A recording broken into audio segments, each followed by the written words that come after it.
દ્વારકાથી સમાચાર 24 કલાકમાં 10 ઇંચ વરસાદ દ્વારકામાં પડ્યો અને આખું દ્વારકા જળબંબાકાર થઈ ગયું। અનેક વિસ્તારોમાં પાણી જ પાણી જોવા મળી રહ્યું છે અને લોકોની મુશ્કેલી ખૂબ વધી ગઈ છે।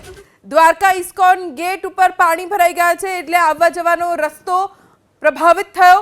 10 ઇંચ વરસાદ છેલ્લા 24 કલાકમાં વરસવાના કારણે ઘણી બધી દુકાનો જેમાં પાણી ઘૂસી ગયા અને સવારથી જ વેપારીઓમાં દોડધામ મચી ગઈ। માલ સામાન બને એટલી ઉપર મૂકવામાં આવી રહ્યા છે। દ્વારકા જામનગર રોડ ઉપર પણ પાણી ભરાઈ ગયા। અમારા સંવાદદાતા રાજુ રૂપારેલિયા જોડાઈ ગયા છે, જાણકારી મેળવીશું। રાજુ, દ્વારકાના કયા કયા વિસ્તારોમાં શું સ્થિતિ છે?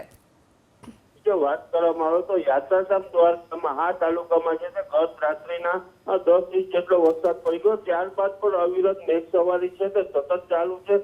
ભારે વરસાદ છે તે વાઈ રહ્યો છે, પવન પણ વાઈ રહ્યો છે। ત્યારે દ્વારકાનો ઇસ્કોન ગેટ છે, આવરપડા વિસ્તાર છે, ભદ્રકાળી ચોક છે તેવા વિસ્તારોમાં પાણી ભરાવાની છે તે શરૂઆત થઈ ગઈ છે। ત્યારે ઇસ્કોન ગેટ વિસ્તારની જે દ્વારકા જામનગર હાઈવે પર ઇસ્કોન ગેટ વિસ્તારની જે હોટલો છે તેમાં પણ અત્યારે પાણી ઘૂસવાની છે તે શરૂઆત થઈ ગઈ છે। ત્યારે તરકલા રોડ પર આવેલું જે આવરપડા વિસ્તાર છે જેમાં અનેક ઘરોમાં છે તે પાણી ઘૂસી ગયા છે અને ત્યાં પણ કોઈ 5 થી 7 લોકો છે તે ફસાયા હોય ને તેમનું રેસ્ક્યુ કરવા છે હાલ દ્વારકા નગરપાલિકાની જે રેસ્ક્યુ ટીમ છે તે ગઈ છે। ત્યારે વાત કરીએ તો દ્વારકાથી ઓખા જામનગર જતો જે હાઈવે માર્ગ છે તે પણ પ્રભાવિત થઈ ગયો છે ને ખોડિયાર ચેકપોસ્ટ છે ત્યાં એક તરફનો રસ્તો છે તે પાણી ભરાવાના કારણે છે તે બંધ કરી દેવો છે ને એક સાઈડ રસ્તો છે તે શરૂ છે। ત્યારે વહેલી સવારે જે ગત રાત્રે દ્વારકાધીશ જગત મંદિર પર ધજા ચડી હતી ને ધજાના કાપડને પણ નુકસાન થયું છે।